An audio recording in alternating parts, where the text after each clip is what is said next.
fall, on the occasion of my birthday, I went outside and sat down in front of a dandelion and had a conversation with it.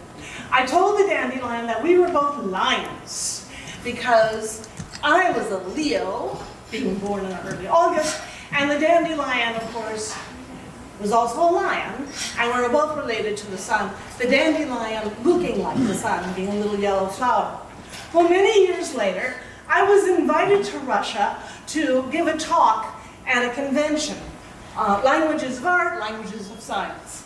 So I decided to bring my husband along with me, and I get our visas, and you can't just go to Russia, okay? You can't just like go there on your own.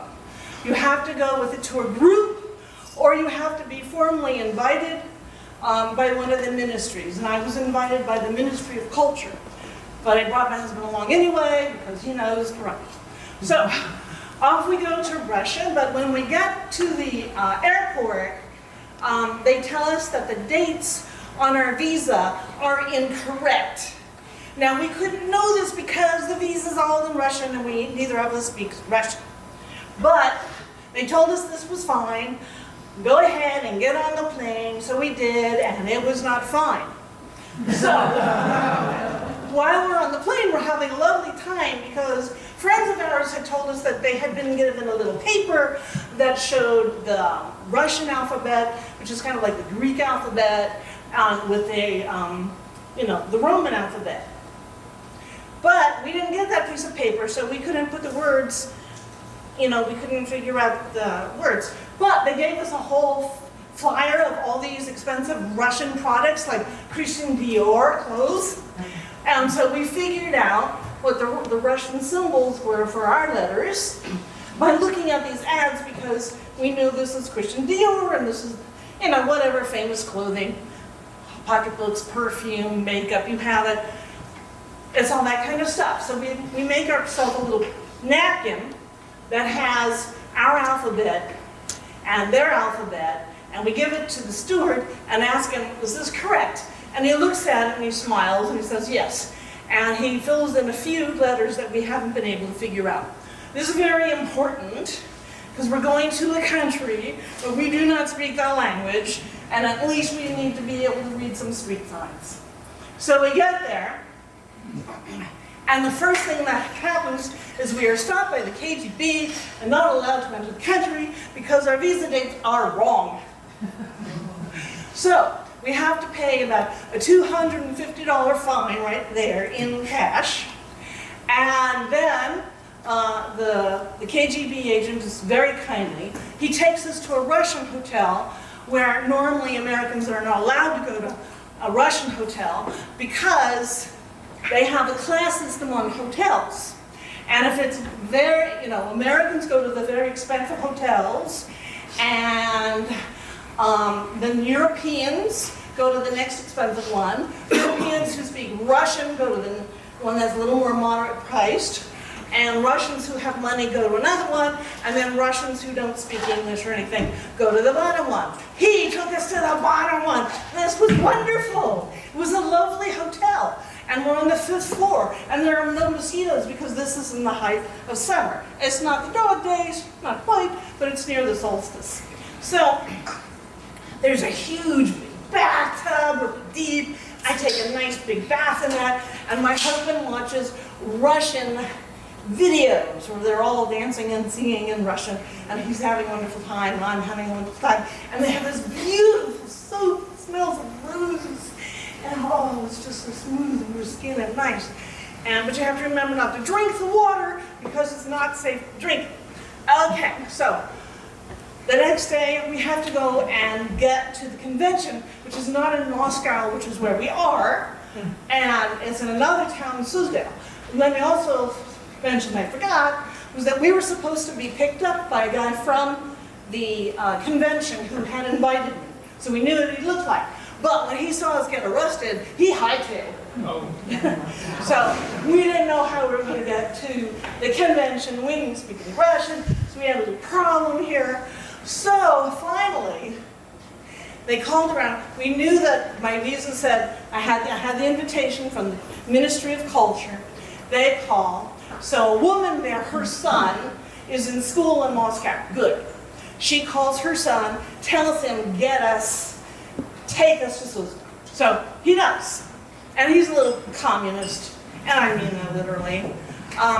He takes us to the bus. Now you have to understand, things don't work in Russia like they do here. And there's one bus a day to Russia. And when it's full, it leaves. It does not go on a timetable. It goes when it's full. So we have to really hurry to get there because we don't know when that bus will be full and when it will go. So I was very worried about this. Now at this time of year in Moscow, all the dandelions had turned into the white fluff. You're all familiar with that lovely one? Well, as we drove through Moscow in this cab rushing to get to the bus, all of the dandelions in the entire city let go of their fluff. And it's so thick, it's like snow. You cannot see through it. And I'm looking out the window and I can't see anything because there's all this dandelion fluff. And then all of a sudden, out of the fluff appears a lion's face. It's a statue from one of the buildings, and it's looking at me. And I remember my conversation with the dandelion when I was small, so I thought, oh, everything's going to be fine. It wasn't. So, we get the sussed out. The kid who's taking us there, he's also on the bus, shows the way. He will not talk to us. He sits in a different seat. He ignores us. Okay, yeah, I know that time. So, we got there, welcomed warmly. Most Russians are lovely people. And they assigned us each our own KGB agent, because you have to have mine. Okay, so mine was a lady who had a school that taught English in St. Petersburg. I believe she actually taught English to the KGB agents, you know, the kind that actually go to America and do spying. So she's translating it because they're making a book of everyone's talks. And mine, you know, they're going to translate it to put it into this, and so that the Russians who don't speak English can read it. And my husband's off having a blast because he's talking to the guy who was in charge of the Sputnik, which was Russia's first spaceship that went out with a dog in it when it circled the Earth. He talked to that guy, and then the other guy was the guy who was in charge of the space station. So he's having this lovely, and my husband knows math and engineering, and et cetera, et cetera. So they're all having a lovely time.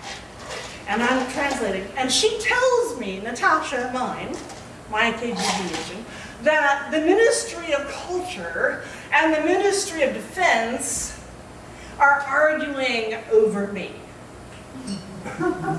This is not a very settling feel. However, I took it in true Russian fatalistic spirit. Whatever happens, happens. And that seemed to go down very well. It's like, oh, what the fuck can I do? It's not like I have, you know, one of those AK-5 things to shoot everybody up with, you know, I'm from Russia, I'm not American. So they're arguing, and she starts questioning me, and the problem is that I had switched in my paper that I was going to talk about vector theory and the plot structures of literature and drama.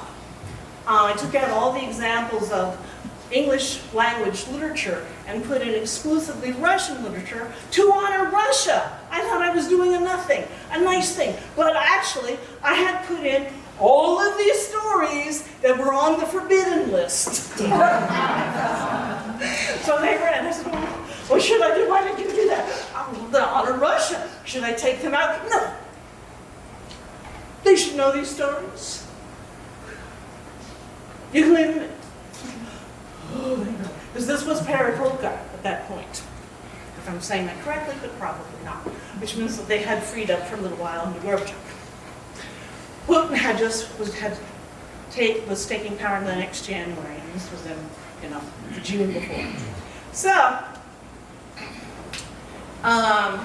we work on the translation, and we go off, and then we come back, and my husband is sitting there singing Spanish songs with this guy who's all scrawny muscles with huge calluses on his hands. And I stopped dead in my tracks because, you know, ladies, you know when a guy doesn't look right. Danger Will Robinson was right there singing Spanish songs for some reason with my husband, and my husband's like, oh, having a good time with this.